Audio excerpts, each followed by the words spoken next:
우리나라의 고혈압 환자 발생 현황 및 추세는 다음과 같습니다. 2021년도 기준으로 성인 고혈압 환자 수는 약 1374만 명으로 추정되며 이는 20세 이상 인구의 30%에 해당한다고 합니다. 고혈압 환자 수는 2007년 708만 명에서 2021년 1374만 명으로 14년 사이에 1.94배로 늘어났습니다. 2019년 고혈압 유병률은 남성은 31.1%, 여성이 22.8%로 나타났으며 고혈압 인지율은 71.8%, 치료율은 67.1%, 조절률은 48.8%로 나타났습니다. 그리고 고혈압은 심혈관 질환의 주요 원인이므로 혈압을 관리하고 건강한 생활 습관을 유지하는 것이 중요하다고 합니다. 이번에는 우리나라 4대 성인병 중 하나인 고혈압을 예방하고 치유하는 방법에 관한 내용을 김용현 원장의 강의를 통해 알아보겠습니다. 자, 오늘 시간은 고혈압에 대해서 얘기를 할 거고요. 그 다음에 인체 순환, 그 다음에 치유 이런 쪽의 얘기를 기본적으로 좀 끌어가려고 해요. 자, 지금 우리가 고혈압 약을 언제부터 먹어요? 현재 기준에 갖고 130. 자, 보통 그 전에 병원에 가면 고혈압 약을 언제부터 먹게 했냐면요, 150 기준에 갖고 먹게 했어요. 근데 지금은 얘기하신 대로 130이고요. 제가 얼마 전에 유튜브를 봤을 때는 이제 120까지 끌어내리려고 하는 것 같아요. 그러니까 혈압약을 먹는 기준을.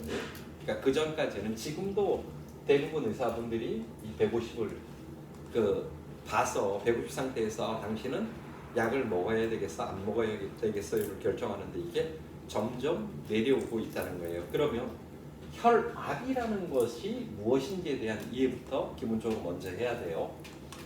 사람은 수많은 혈관을 가지고 있어요. 그리고 그 혈관의 중심에는 심장이 있어요. 심장은 펌프예요. 그리고 이 동맥과 정맥 모세혈관들은 뭐냐면 하나의 라인이죠.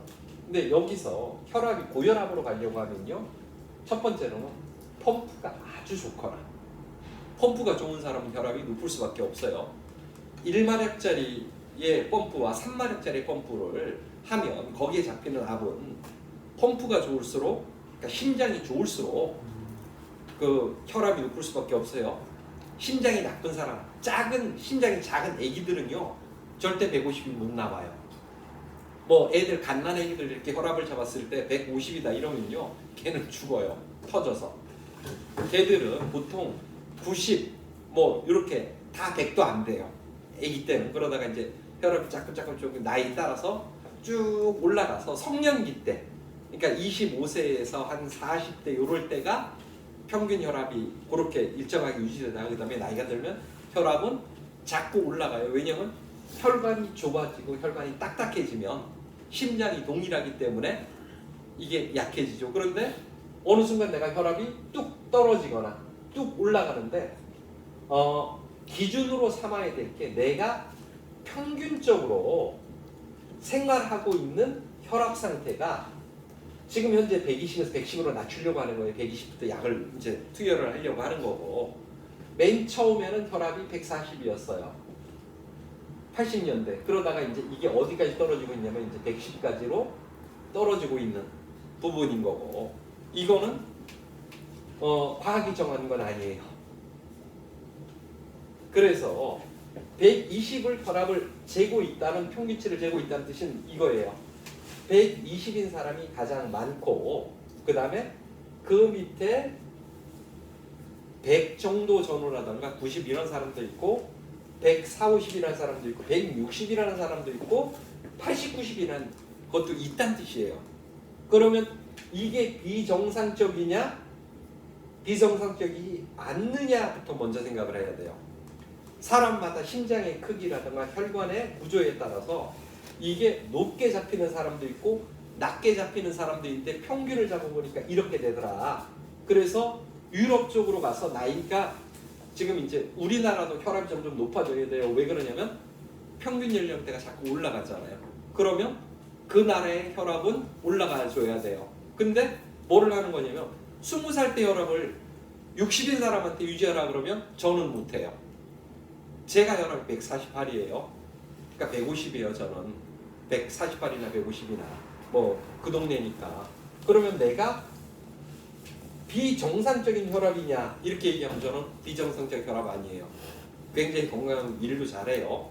내가 예를 들어서 혈압이 여기가 있으면요, 약으로 갖고 일로 줄이면요, 저는 아마 겨다니지도 못할 거예요. 힘이 없어서.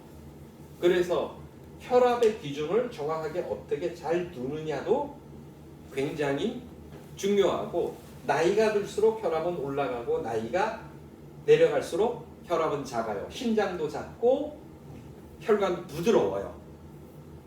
그러면 여기서 문제가 되는 고혈압이라고 하는 건 뭐냐면 급속히 일어나는 거, 순간적으로 일어나는 거, 이게 문제예요. 그래서 사람들은 항상 뭐를 해야 되냐면 집에 혈압계를 놓고 혈압을 재야 돼요. 일정하게 혈압을 재다가 내가 어느 순간 갑작스레 정상적으로 가던 혈압이 쭉 올라가는 거예요. 30% 이상. 이러면 병원에 가서 혈압약을 먹고 처방을 받아야 돼요. 이건 무슨 뜻이냐면 심장이 갑작스레 요동을 치거나 또는 혈관이나 이런 게 막혔다는 뜻이에요. 그럼 뭐가 되냐면 터져버리는 거예요. 뇌가 터지면 뇌경색이 일어나는 거고, 심장에서 터지면 심장혈관이 파쇄돼서 뭐냐면 위험해요. 그래서 평소에 항상 혈압계를 갖다 놓고 본인의 혈압이 어디에 있는지를 파악을 했다가 갑작스레 내가 어지럽고 뭐하고 이러면서 혈압을 쟀는데 평소보다 100, 그러니까 30% 이상 올라가면 빨리 병원에 가서 의사한테 진찰을 받고 약을 먹거나 그렇게 해서 그 고비를 넘겨야 돼요. 안 그러면 뭐가 되냐면 혈관이 터져서 죽어요. 그래서 저는 어떻게 생각을 하냐면 혈압은 사람마다 다르고 상황에 따라 달라져요. 그러니까 내가 예를 들어서 자 100m 달리기를 해요. 그러면 제 혈압은 그때는 200 이상이에요. 누구나 그래요. 지금 계신 분들도 다 여기서 100m 열심히 달렸다가 오잖아요. 그럼 혈압이 다 200대로 올라가요. 그러면 어떻게 되냐면 죽어야죠. 근데 안 그래요. 왜냐면 빨리 피하고 이걸 내보내서 뭐를 해야 되냐면 이 안에 있는 노폐물하고 이산화탄소를 빨리 내보내야 되고, 그래서 그걸 이산화탄소가 다 내보내고 나면 그 다음에는 몸속에 노폐물이 적으니까 정상으로 돌아오죠. 운동하거나 이럴 때는 빨리 해갖고 노폐물을 빼게끔 되어 있는 거고, 그래서 하루의 혈압 변화도 심하고 평균 혈압도 각 개인마다 다른데 위험한 건 급속하게 순간적으로 혈압이 올라가거나 이 부분은 분명히 약이나 이런 걸로 억제를 기본적으로 해야 돼요. 그런데 자, 요것이 순간적으로 안 올라가게끔 하는 것이 고혈압에 대한 이야기. 그러니까 인체의 순환에 대한 이야기를 이해를 하면 기본적으로 이 부분을 좀 막을 수 있어요. 그래서 인체가 어떻게 순환하는지를 한번 볼게요. 참고 사항으로 김용현 원장이 지난 1월에 고혈압, 당뇨, 암, 치매 등의 성인병 예방 및 치유에 관한 강의를 실시하였습니다. 이런 내용은 특성상 한 번 들어서는 이해하기가 어려움을 호소하는 분이 많아서 2024년도 2차 심화교육을 보시는 바와 같이 준비하였습니다. 이번에는 구정 명절이 지난 후 2월 17일부터 3월 10일까지 4주간 토요일에는 고혈압, 당뇨, 암, 치매 등의 성인병 예방 및 치유에 관한 강의를 실시하고, 일요일은 공생농법, 이와 연관된 본초 강목과 치유농업, 발효의 원리, 당발효, 연발효, 공생발효 등에 관한 강좌가 계속됩니다. 고혈압, 치매 등 성인병 예방 및 치유는 물론 건강과 장수에 관심을 가진 분들께서는 강좌에 직접 참가하시기를 권고드립니다. 자, 사람의 몸은 60% 이상이 물이에요. 사람은 물속에서 진화했고 모든 세포는 물에 떠 있어요. 우리가 이렇게 만지는 세포가 물에 떠 있다면 이해를 못하겠지만 이 피부 속에 물이 가득 차 있고요. 그리고 세포는 세포끼리 서로 끈으로 묶여 있어요. 탄소끈으로. 그리고 그 사이에는 물이 흘러요. 마치 미생물 하나가 바닷물에 떠서 각기 움직이듯이 그런 식으로 기본적으로 움직여요. 사람의 물이 60%예요. 그러면 60kg인 사람은 얼마가 물이어야 되냐면 36리터가 몸속에 물로 있어요. 근데 이 중에 혈액이라고 하는 부분은요, 약 5에서 6리터예요. 나머지 그러면 30리터는 어디에 있냐면 혈관에 없는 거예요. 다른 세포하고 세포 사이나 또는 세포 액 속에 들어있는 물이 30리터예요. 그러니까 몇 배예요? 5배, 6배가 혈관을 도는 것보다 다른 곳에 있는 물이 훨씬 더 많은 상태예요. 그래서 일단 심장에서부터 보면 심장이 있어요. 그러면 심장에서 나온 피가 심장을 돌아요. 심장 안에 동맥하고 정맥이 있어요. 자, 그 다음에 심장에서 나온 피가 도는 곳이 하나가 있어요. 폐. 심장에서 나온 피가 폐로 돌아가서 뭘 하는 거냐면 이산화탄소를 내보내고 헤모글로빈에서 산소를 안고 심장으로 다시 들어와요. 폐로 들어가는 게 하나가 있어요. 그 다음에 하나가 내려가서 어디를 하는 거냐면요, 십이지장과 대장을 돌고 나와서 어디로 가냐면요, 간으로. 그리고 거기서 다시 심장으로 들어가요. 그리고 한 라인이 뭐냐면 요 사이에 췌장이라는 게 있어요. 이자라고 하는 쓸개가 아닌 이자 췌장이라는 것이 있고, 요 간하고 얘는 어떻게 하냐면 소화액을 내보내요. 그리고 다시 심장에서 뭔 라인이 하나가 나오냐면요, 간으로 나오는 라인이 하나가 있어요. 그래서 간은 들어가는 동맥이 2개예요. 묘한 장기죠. 그 다음에 자, 사지로 나가는, 조금 더 위로 올라가야 되겠다. 목이 있으니까. 그 다음에 목으로 올라가는 라인이 있고요. 그 다음에 또 손으로 나가는 라인들이 있고, 그 다음에 척수를 따라서 내려가 갖고 발로 가는 라인이 있고, 요게 사람의 기본적인 피의 흐름이에요. 그리고 요 뒤에 신장이라고 하는 라인으로 나가는 혈이 하나가 존재를 하고요. 요게 기본적으로 5리터나 6리터의 피가 들어있는 그 부분이에요. 그래서 요것은 5, 6리터예요. 나머지 부분들 있죠. 다리가 짧다. 나머지 부분에서 무엇을 하는 거냐면 30리터가 들어있는데, 이게 어떻게 되는 거냐면요, 자, 심장을 통해서 나간 거를 동맥이라 그래요. 들어오는 걸 정맥이라고 얘기를 하고요. 요게 가늘게 있는 걸 모세혈관이라고 해요. 모세혈관은요, 길이가 굉장히 길어요. 요 길이만 120만 킬로미터예요.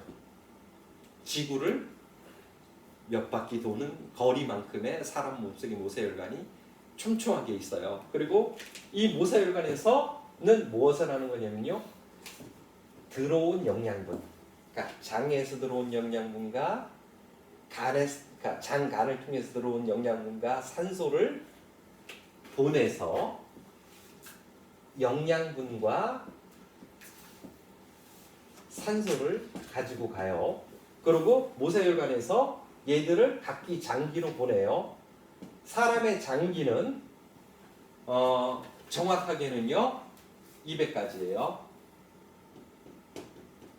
오장육부 알죠? 뭐 심장 이런 것들은 각기 이거고, 사람이 기능적으로 분리된 장기들이 있어요. 장기라고 표현하기 뭐하지만 조직. 그러니까 처음에 세포가 하나였다가 2개로 나눠주고 하면서 머리카락, 손톱, 뭐 그 신경계 이런 것도 하나의 다 다른 기능성 세포예요. 한 세포가 200가지의 기능성 세포로 분화가 돼요. 그리고 이 것을 통해서 영양분을 만들어서 들어가는 영양분은 500가지예요. 세포는 200가지고요. 어렵죠? 그래서 이걸 알 필요는 없어요. 이렇게 해서 물을 내보내요. 물을 내보내는데 이 물이 30리터예요. 그리고 여기서 세포하고 서로 물질들을 교환을 해요.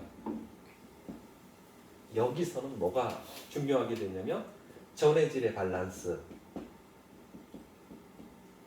자, 미네랄,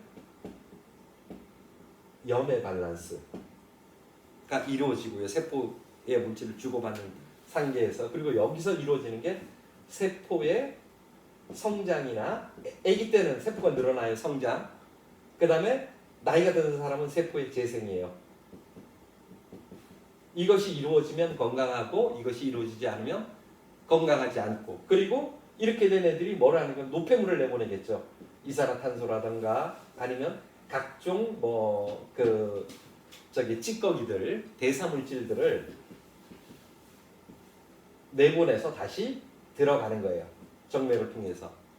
요게 기본 순환 고리인데, 자, 요 부분에 대한 설명이 없어요. 그렇죠? 그래서 나온 물이 자, 각기 세포를 거친 다음에 그 다음에 어디로 가냐면 우리 림프라고 들어봤죠. 사타구니에 2개, 겨드랑이에 목에 있는 림프. 나갔던 세포들은 다시 물들은 어떻게 하는 림프로 모여요.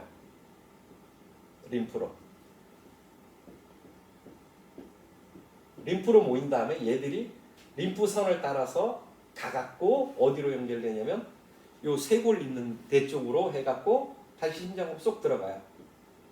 다. 그래서 요 림프 쪽에 있는 물이 차지하는 게 혈액보다 많아요. 그리고 이것이 면역이라든가 시스템을 움직이는 것에 이 사람은 건강하다, 병이 든다, 안 든다의 기본적인 상황들이에요. 그래서 이 나머지 물, 나간 30% 물이 사람의 건강에 사실은 좌우되는 거예요. 동맥, 정맥이 막히고 이것도 역시 중요한 일이지만 기본적으로는 이 부분들이에요. 그래서 하나하나 좀 뜯어보자고요. 이것들을 하나하나 좀 뜯어보면 우리가 어떻게 해야지만. 참고로 금년도 2차 성인병과 공생농법, 본초 강목 등에 관한 강좌 계획을 알려드리겠습니다. 강좌 계획은 위에서 보시는 바와 같으며 이번에는 지난번 강좌의 심화 교육 차원이므로 건강과 장수에 관심을 가진 분들께 많은 도움이 될 것으로 확신합니다. 여러분들의 지인분들 중에서 고혈압, 당뇨, 암, 치매 등으로 고통받는 분들이 함께 오셔서 강의를 들으시면 조속히 쾌유할 수 있도록 조력할 것을 약속드립니다. 건강이라는 부분들을 좀 가져갈 수 있을지 이 부분을 한번 뜯어볼게요. 자, 첫 번째로는 입으로 들어가는 음식이에요. 우리가 음식이라고 하면 2가지를 봐야 돼요. 하나는 영양분하고 그 다음에 항산화 성분, 이렇게 영양분을 음식에서 고려를 기본적으로 해줘야 돼요. 영양분은 자, 나누면 지방 있죠, 단백질 있죠, 그 다음에 탄수화물 있고요, 그 다음에 뭐가 있어요? 그렇죠. 비타민, 미네랄. 자, 또 뭐 있을까요? 효소. 그 다음에 물 있고요.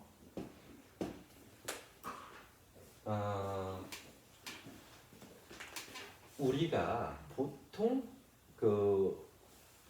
현재까지 밝혀진 건 지방, 단백질, 미네랄, 이런 탄수화물 이런 거 정도예요. 근데 사실은 생명활동에 더 중요한 부분은 아래 부분이에요. 요거는 유전자의 3%만 2, 3%만 관여를 해요. 그리고 그 98%, 97%는 여기에 관계되는 유전자예요.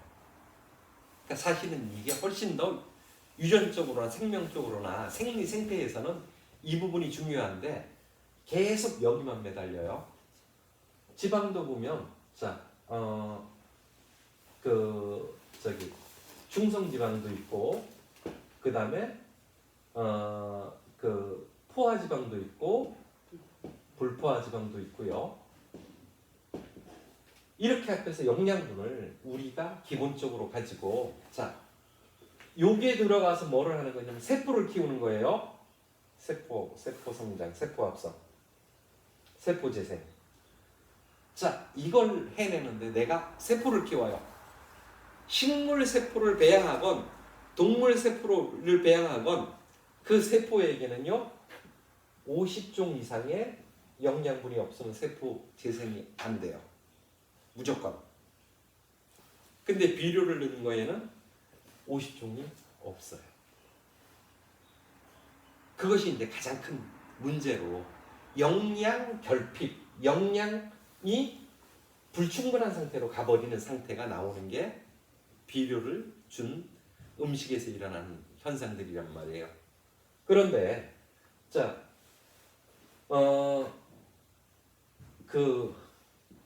이 중에서 우리가 미네랄 하나만을 끌어내서 한번 얘기를 해볼게요. 사실은 여기다가 더 넣어야 될 게 대사물질이라던가 미생물이에요. 근데 아직은 영양학에서는 안 다뤄요. 사실은 이 부분을 다루고 이 부분을 다뤄주면 여기가 뭐냐면 무병장수 요 존이에요. 그러니까 그냥 대사작용, 그러니까 생명활동, 동만 관계를 할 거냐 아니면 세포의 재생이라든가 여기에 관여를 할 거냐 아니면 유전자의 재생이라든가 여기를 관계를 할 거냐에 따라서 어떤 음식을 먹을 거냐는 게 결정이 돼요. 그래서 세포를 재생해내려면 세포를 배양해내려면 50가지 이상의 물질이 없으면 안 돼요. 식물이라고 하면요 58종의 영양분이 없으면요 어떻게 되냐면요 식물이 병들어 죽어요. 자생을 못해요. 냉이 같은 거 스스로 씨가 터서 자라고 민들레는 씨가 터서 자라잖아요. 얘들은 기본 영양세가 미네랄하고 결합되어 있는 게 58종이 없는 아이는 생존 자체가 안 돼요. 벌레가 와서 다 먹고 그 다음에 미생물이 와서 다 공격해오고 얘들은 생존 자체를 못해요. 그래서 토양 속에서 어떻게든 58종 이상의 영양분을 만들어 넣어야지만 농업이든 식물의 배양이든 이게 가능해요. 그래서 우리가 뭐 배지 만들고 이럴 때 MS 배지니 아니면 뭐 우리가 흔히 농업 쪽에 흔히 하는 감자 배지니 이런 걸 만드는데 그 배지들이 뭐냐면 58종 이상의 영양소를 못 갖고 있으면 그 식물이나 이거는 배양 자체가 안 되는데 왜 우리는 그러지 않냐는 거예요. 사람들이 육종을 하면서 뭐를 빼서 육종을 하냐면요. 이걸 빼서 육종을 해요. 육종을 하는 게 육종이라고 하는 건 어떤 식물을 사람이 바라는 대로 끌고 가는 기술. 이게 육종이에요. 건조에 강하다거나 병에 강하다거나 또는 수확을 많이 하거나 이게 육종의 기본 방향들이에요. 사람이 원하는 방향이 키가 작아지거나 그걸 바래서 끌고 가는데 우리가 사실 끌고 가야 될 건 뭐냐면요. 식물의 무한성장이에요. 식물이 계속 자라갖고 병 없이 자라서 수확을 많이 하게 끌고 가는 기술이나 또는 뭐냐면 사람으로 따지면 장수라든가 동물 같은 거 이런 거들은 오래 살게 하고 출산율을 높이고 이것이 기본적으로 육종 방향인데 그러지 않고 육종 방향을 엉뚱하게 하면서 무엇을 낮추냐면 이걸 낮추는데 일반적으로 육종을 한다는 건 영양소를 13종에서 8종을 필요로 하는 물질을 만드는 거예요. 이게 육종이에요. 이게. 지금 옛날에 배추, 제가 갖고 있는 배추는요, 얼마 동안 자라냐면요, 냉이는 365일을 자라야지 1년을 주기로 해서 꽃이 피고 새로운 열매가 맺고 씨를 하고 발화를 해서 커요. 2년 초에요. 옛날에 배추는요, 얼마 동안 자랐냐면 150일 자라요. 근데 지금 배추는요, 며칠 자랐냐면요, 그 전에 있던 게 90일 배추예요. 2000년대 이럴 때까지 있던 배추가 3개월을 키우는 배추예요. 지금은요, 60일, 40일, 35일 이렇게 줄었어요. 이렇게 주는 것은 뭐냐면 이걸 줄여나가는 거예요. 이걸. 영양소와 필요한 영양소와 미네랄을 줄여나가는 거예요. 그러니까 30일 배추는요, 무슨 뜻이냐면 이거예요. 자, 이거니 어떻게 해요? 면역이나 이게 전혀 안 되는 거예요. 자생을 할 수 있는 여건이 안 되는 거예요. 그러면 뭐를 해야 되냐면 농약을 쳐야 되는 거예요. 여기서 농약이 시작되는 거예요. 빨리 키우는 걸수록 농약이 영양소도 없고 대사물질이고 이게 안 들어있다고요. 안 들어있으니까 필요한 것이 안 들어있으니까 저항력이 그렇죠. 영양소를 3대 영양소로 보는 게 아니고 1, 2, 3, 4, 5, 6, 7, 8 이런 식으로 봐야 된다고요. 필수 영양을. 근데 필수 영양소를 3대 영양소로 보고 이것도 3대 영양소만 차면 됐다고 하는 거예요. 사람들이. 그리고 더군다나 이걸 채우는 걸 뭘로 채우냐면 비료로 채워버린다고. 비료와 물로. 그러니 그걸 먹은 사람이 영양체계가 잡힐 수가 없는 게 기본적인 거죠. 그래서 가장 좋은 건 뭐냐면 자연산이라든가 공생농법처럼 농약 비료를 쓰지 않고 토양을 해서 하는 이런 그 농법에서 그 다음에 토종종자에서 대답을 얻어줘야 된다고요. 이걸 못 얻어주면 뭐가 되냐면 우리가 말하는 영양소를 가지고 있는 거는 묘연한 거예요. 그래서 사람들이 그 약으로 대체하나요? 없으면. 부족하면. 그러니까 여기서 이제 무조건 58종은 들어와야 돼요. 이거는 사람이 건강하려고 하면 58종에 미네랄을 포함한 영양소가 있어야 된다. 이건 원칙이에요. 무조건. 자, 그럼 이 원칙에서 내가 식생활을 어떤 한 지역에서 하다 보니 58종이 부족해요. 그러면 이거를 채우는 게 약초예요. 약초. 약초라든가 이런 걸로 가지고 58종을 채우는데 이 58종 중에서 많이 필요로 하는 요소도 있겠죠. 단백질이나 뭐 이런 것처럼. 그 다음에 적게 요구하는 것들도 있을 거예요. 그래도 뭐냐면 얘가 반드시 들어와야지만 세포 재생이 이루어지고 이것이 부족하면 세포가 재생 안 되고 괴사해서 죽어요. 영양 결핍으로. 그러니까 옛날에 그 흉년 들어서 몇 년 동안 굶으면 사람들이 몸이 마르고 생명이 빨리 죽죠. 영양소가 안 들어오는 거예요. 그러면 생명은 줄어드는 거예요. 그래서 지금처럼 먹거리가 풍부해서 영양소가 들어오니까 뭐가 되는 거냐면 수명은 늘어나고 몸무게는 유지가 되는 거예요. 근데 무병하고 장수는 뭐냐면 그 빠진 몇 개 요소들을 어떻게 채워놓을 거냐는 부분이 기본적으로 무영장수하고 연관되는 부분이어서 그래서 농사를 지으려고 하면 가능하면 토종종자라든가 농법을 분명히 생각을 해서 올바르게 농사를 짓는 것이 사람한테 기본적으로 건강을 유지하는 요소예요. 그러니까 지방, 단백질, 탄수화물 이거 다 필요해요. 무조건 필요해요. 당 같은 거 무한 필요해요. 사람한테. 그러니까 당이 필요하느냐 설탕을 먹어도 되느냐 안 되느냐의 문제가 아니고 얘를 미네랄을 넣느냐 안 넣느냐의 문제란 말이에요. 미네랄하고 효소하고 파이토케미칼 같은 이게 이제 효소 그 다음에 방어물질, 면역물질이라고 그래요. 면역 물질을 하고 이걸 이제 파이토케미칼이라 그래요.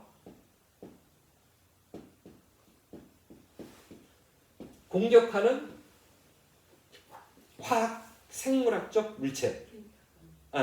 그러니까 식물이 내놓는 피튼치드.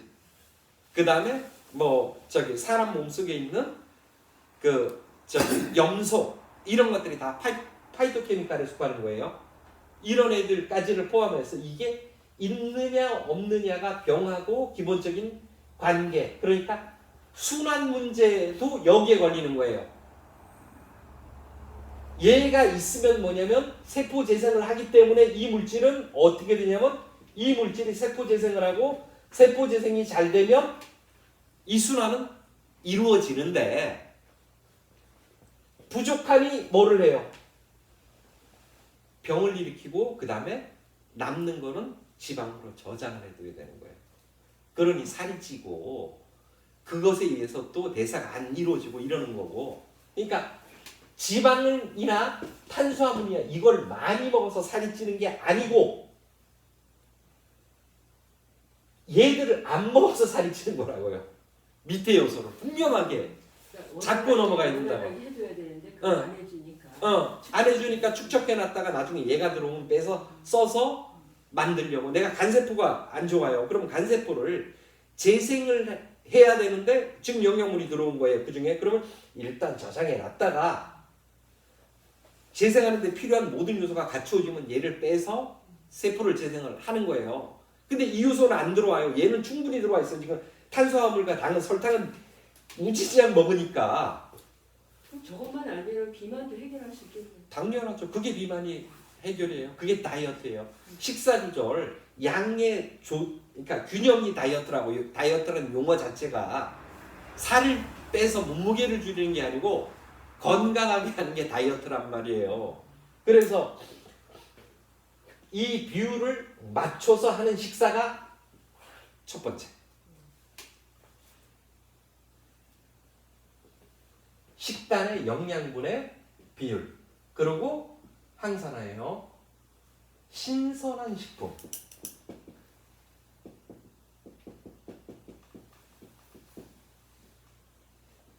음식을 먹을 때 신선하지 않는 것과 신선한 것은요, 어떤 차이가 나냐면, 신선한 애는 생명력, 이런 표현은 이상하잖아요. 그래서 그거를 뭐라 그러냐면 항산화라고 표현을 하는 거예요.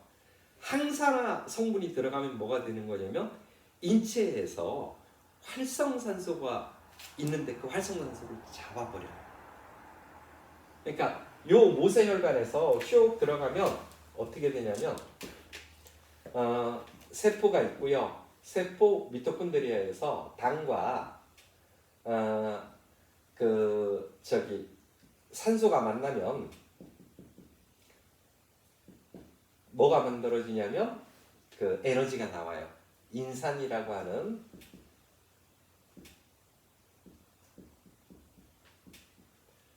인산이 붙고 떨어지고 요 단계에서 에너지가 나오고 음식이 에너지를 만들고요. 그 다음에 여기서 생성되는 게 뭐냐면 이산화탄소하고 물이에요. 그런데 요 물이 뭐가 되는 거냐면 H2O2예요. 보통은 H2O죠. 보통 물은 H2O예요. 근데 H2O2를 만들어요. 그러면 이 산소가 하나가 떨어져서 요 물 두 개가 만들어서 O2를 만들어야 돼요. 요게 O2를 만들어야 되는데 이 O2가 안 만들어지고 O1, O3 이런 게 만들 수 있어요. 그럼 얘들은 다시 안정화하기 위해서 무엇을 하는 거냐면 결합을 해야 돼요. 공유결합을. 이때 결합하면서 무엇을 잡아버리냐면 들어온 영양분이라던가 이런 것만 잡으면 되는데 세포 내에 있는 기관들이 있잖아요. 세포 안에 있는 이런 기관들이나 핵 안에 들어있는 유전자하고 결합을 해버려요. 그러면 뭐냐면 그 유전자가 끊어져 버리는 거예요. 세포를 손상하거나 이러는 것이 뭐냐면 여기에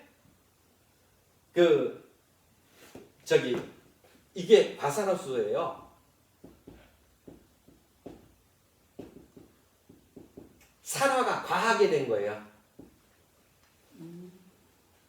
그래서 산소 하나가 더 붙은 거고 이 산소가 떨어져서 무엇을 하는 거냐면 조직을 다 작살내는 거예요. 근데 이 산소를 결합해 주는 게 신선한 식품에서 있는 게 들어가면 어떻게 되냐면 세포에서 여기서 남는 산소를 잡아서 같이 결합을 해요. 그래서 안정화시키니까 뭐가 되는 거냐면 세포 손상이나 세포 조직 손상이나 유전 손상이 없는 거예요.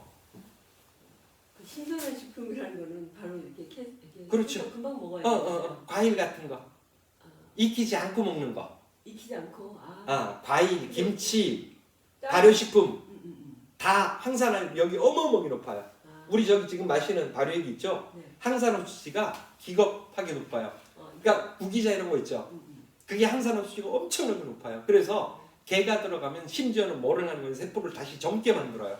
그래서 치매나 이런 것들을 치료할 때 구기자나 이런 걸 쓰는 이유가 항산화력이 기가 막히게 높은 대표적인 비타민 C 같은 거.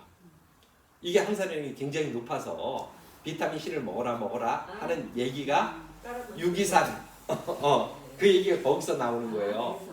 그래서 활성산소를 어떻게 잡아줄 거냐가 결정하는 게 신선한 식품을 같이 먹을 거냐 안 먹을 거냐. 그래서 식사를 할 때 가능하면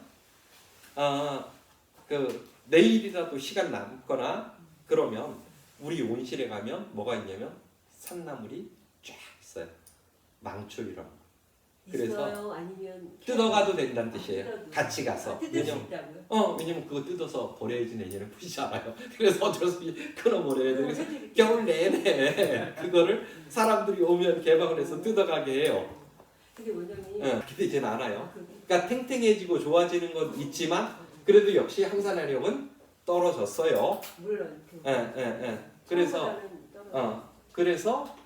어떻게 하면 항산화력이 높은 물질을 먹을 것이냐 이게 하나예요.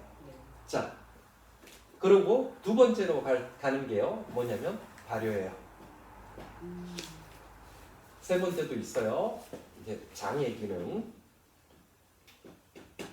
이게 고혈압이나 당뇨나 이런 것들을 쉽게 처리 못하니까 단순하지 않아서 그래요. 단순하지 않아서. 그러니까 단순하면 얼마나 사람이 병 안 걸리고 편안하겠어요. 그러니까 첫 번째는 영양분이 많게끔 골고루 음식을 먹어야 돼요. 특히 좋은 소금요. 생명이에요.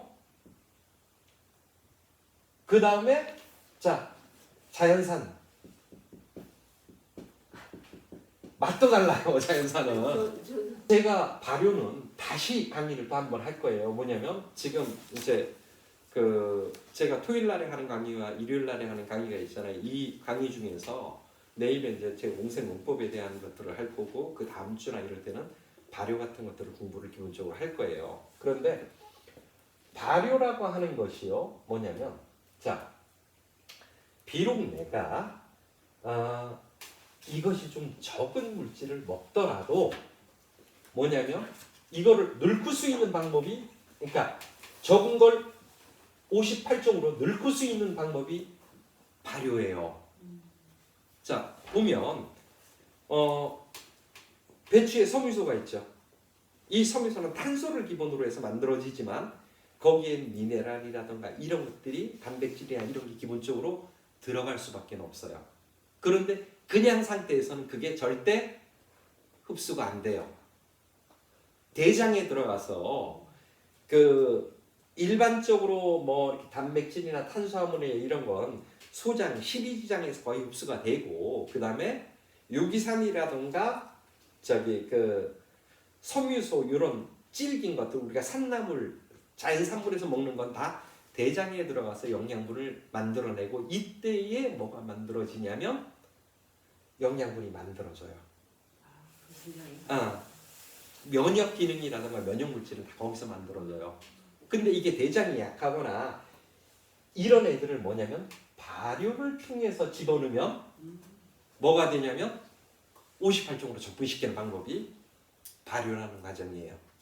그래서 순환골이나 고혈압을 잡거나 이렇게 할 때는 뭐냐면 혈압이 급속하게 올라간 사람은 병원에 가서 처리하고 약을 먹지만 나머지 사람들은 뭐냐면 음식과 소화와 그 다음에 이것들을 어떻게 돌려주느냐의 문제라고요. 이것이 안 돌려주면 어떻게 되냐면 순간적으로 30이 올라가서 병원을 가야 된다고. 혈관이 막히면 심장에 있는 모세혈관 사구체가 막히면 병원에 가야 돼요. 안 가면 투석 안 하면 뭐가 돼요? 몸이 다 썩죠. 그래서 그때는 가야 되지만 그렇지 않게끔 하기 위한 방법. 그러니까 고혈압 방지법이라고 생각하는 게 맞을 거예요. 그리고 치료법도 나오겠죠. 자, 그래서 발효라는 부분으로 한번 가야 돼요. 그 다음에는 장의 기능이에요. 긴 시간 동안 경청해 주셔서 감사합니다. 앞에서 고혈압에 관한 김용현 원장의 강의를 시청하신 바와 같이 고혈압은 비용을 많이 들이지 않고 예방 및 치유할 수 있는 방법이 있습니다. 여러분 주변의 지인들께서 고혈압, 당뇨, 암, 치매 등의 성인병으로 고통받는 분이 계시면 김용현 원장의 금년도 2차 성인병 예방 및 치유에 관한 심화교육에 참가하셔서 성인병 걱정 없는 삶을 영위하시기를 기원드립니다.